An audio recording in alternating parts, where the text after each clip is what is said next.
सुजावल मदरसा दारुल फज़ल कासमिया में ख़त्म बुखारी व दस्तार फज़ीलत कॉन्फ्रेंस मुनक़द कई वई, जंहिंमें सिंध जे कुंड कुर्छ मां हज़ारे माण्हुनि शिरकत कई। उन मौक़े ते शेख हदीस मौलाना सालेह लदाद आख़िरी हदीस इमाम बुखारी जो दर्स ॾिनो।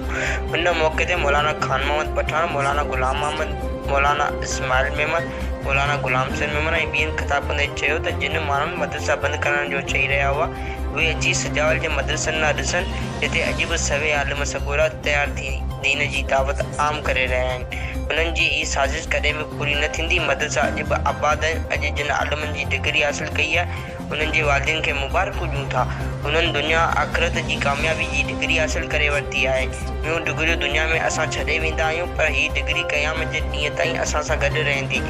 उहा डिग्री आहे जेका असांजी सिफ़ारिश बि कंदी। हुननि चयो त हिन मदरसनि ख़िलाफ़ु वॾी साज़िश थी रही आहे, जंहिंखे असां सभु मोह ॾेई रहिया आहियूं।